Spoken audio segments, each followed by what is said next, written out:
Hey everybody, welcome back to the channel. I'm back with another guardian from Ankh Gods of Egypt, and this is Taweret.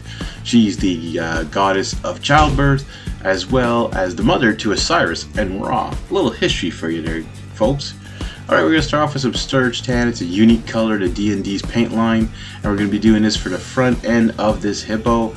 And just to be honest, there was really good details, like to the point where under the skirt, very detailed. I won't go into more details about that.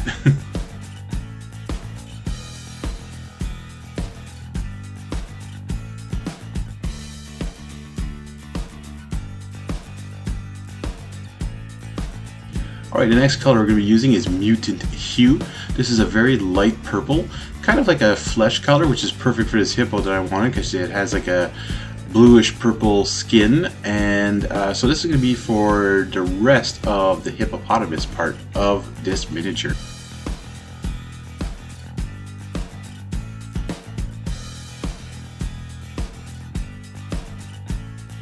Alright, now moving on to this gator cloak, we're going to use some venom worm, and this is going to go on top of the entire gator except for some parts of the face.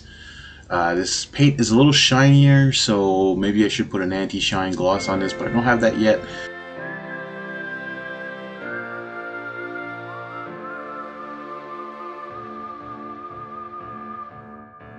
Alright, using another D&D's unique color, this is Dracolic Scales. And this is going to go as a dry brush on top of that Mutant Hue purple color. This is just going to give it that hippo color that I really wanted, and with the wash later on, it comes out looking almost perfect.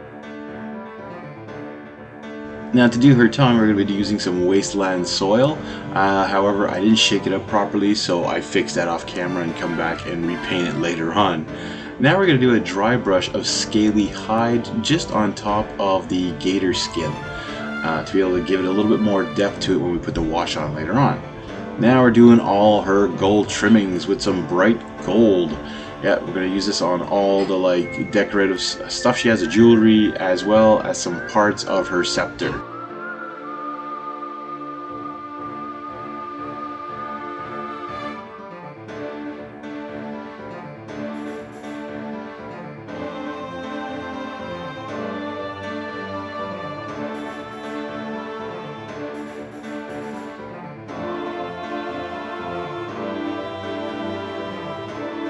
Alright, to finish off the scepter, we're going to actually use some Evil Chrome. It's another metallics paint.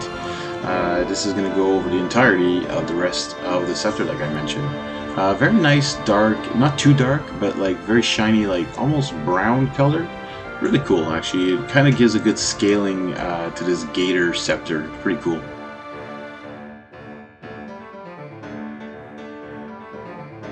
Alright, we're going to use a little red metallics called Gemstone, and this is going to go on some of the ornaments, or some of the, I guess, yeah, ornaments on the gold that we already painted previously, just to give it a little bit more pop, but it is in the artwork, so went with what was there.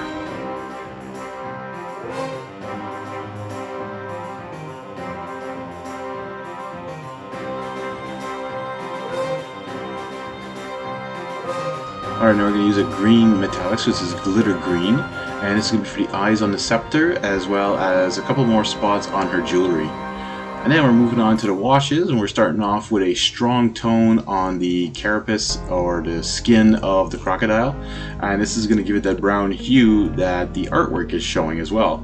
However, at least the dark green stays there, and the primer that I used, which was skeleton bone, gives it a nice fleshy color on that gator.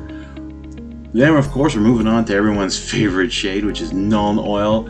I do have to say, though, sometimes when this one dries, it does get streaky a bit, so I don't know if there's a way to get around that, but I find it gets really good into the crevices to give it that shadowy depth.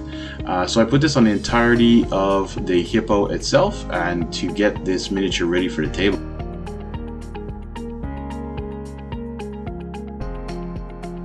Alright, there you have it, folks. The goddess of childbirth and mother to Osiris and Ra is painted and ready for the table. Add a little bit of water texture on the bottom with a little bit of paint underneath to give it look like she's in the water. I want to thank you guys for watching. Hit that subscribe button and hit that like button, and we'll catch you all in the next one.